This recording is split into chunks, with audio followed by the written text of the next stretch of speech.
ہاتھ میں انگوٹھی مگر نگینے کی جگہ گولی۔ دنیا کی پہلی خاتون ہائی جیکر جس نے جہاز اغوا کرنے کے لیے 6 بار پلاسٹک سرجری کروائی۔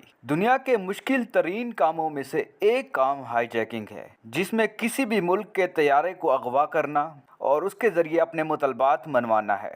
ہائی جیکنگ جیسے جرم میں اول تو کسی خاتون کا ملوث ہونا ہی حیرت کی بات ہے، لیکن کسی نوجوان لڑکی کا جہاز ہائی جیک کرنا، پھر پلاسٹک سرجری سے اپنی شکل تبدیل کروانا اور ایک بار پھر ہائی جیکنگ کرنا، یہ تو یقیناً ایک ایسی حیران کن کہانی ہے جو فلموں میں ہی دیکھنے کو ملتی ہے۔ لیکن دنیا میں یہ واحد مثال فلسطینی خاتون لیلا خالد ہے، جس نے ایک نہیں متعدد بار جہاز ہائی جیک کیے۔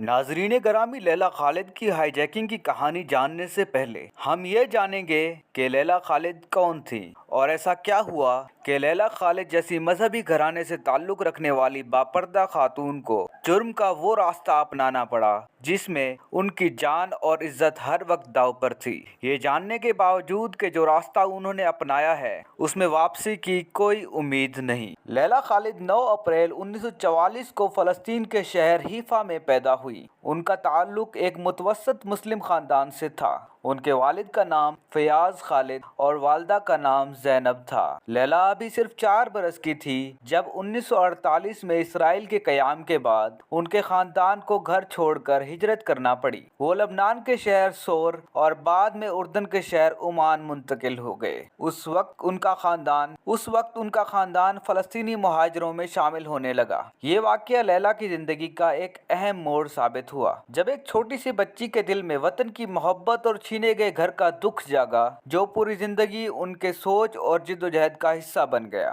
لیلا نے اپنی ابتدائی تعلیم عمان اور بیروت میں حاصل کی۔ انہوں نے بیروت کی university, American university of Beirut میں تعلیم حاصل کی اور وہیں سیاسی سرگرمیوں میں حصہ لینا شروع کر دیا۔ انہیں فلسطینی عوام کی بے دخلی اور مہاجرت کا دکھ ہر وقت کھٹکتا تھا۔ 17 سال کی عمر میں لیلا فلسطینی قوم پرست تنظیم عرب نیشنل موومنٹ کا حصہ بنی، جس کے بعد وہ فلسطینی آزادی کی ایک بڑی علامت بن کر ابھری۔ 1947 کی عرب اسرائیل 6 روزہ جنگ کے بعد فلسطینیوں کی حالت اور بھی خراب ہو گئی۔ یہی وہ وقت تھا جب لیلا نے popular front for the liberation of فلسطین میں شمولیت اختیار کی۔ 1969 میں 25 سال کی عمر میں لیلا خالد نے دنیا کی توجہ فلسطینی مسئلے کی طرف مبذول کرنے کے لیے ایک ایسا قدم اٹھایا جو تاریخ میں یادگار بن گیا۔ 29 اگست 1969 کو لیلا خالد نے TWA ورلڈ ایئر لائن کی فلائٹ 840 کو ہائی جیک کیا۔ یہ بوئنگ 707 جہاز تھا۔ یہ جہاز اٹلی سے اسرائیل کے دارالحکومت تل ابیب جا رہا تھا۔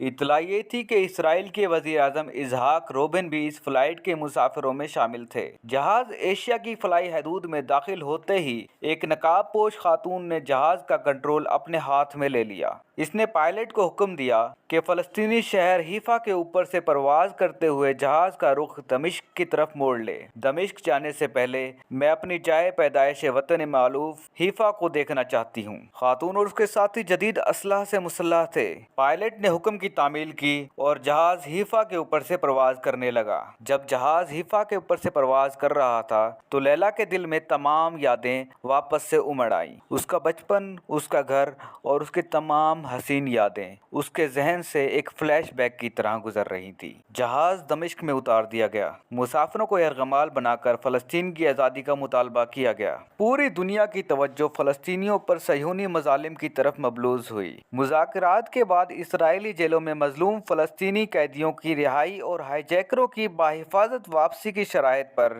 تمام یرغمالیوں کو رہا کر دیا گیا، لیکن مسافروں کو رہا کرنے کے بعد جہاز کو دھماکے سے تباہ کر دیا گیا، صرف علامتی طور پر کہ فلسطینی قوم کی آواز دبائی نہیں جا سکتی۔ دنیا بھر کے ٹیلی ویژن اور اخبارات نے لیلا خالد کے انٹرویو نشر اور شائع کیے۔ وہ عالم اسلام کی آنکھوں کا تارا بن گئیں۔ ان کی تصویروں کو اتنی شہرت ملی جو اس سے پہلے کسی مسلمان خاتون کو نہیں ملی تھی۔ مقبولیت کا یہ عالم تھا کہ یورپ میں رہنے والی لڑکیوں نے ان کے سٹائل کو بالوں سے لے کر سکارف اور لیلا جو انگوٹھی پہنتی تھی اپنایا۔ ان کے ہاتھ میں ایک انگوٹھی ہوا کرتی تھی جس میں پتھر نہیں گولی جڑی ہوئی تھی۔ پہلی ہائی جیکنگ کے بعد اس نے اوپر تلے 6 بار پلاسٹک سرجری کروائی اور اپنی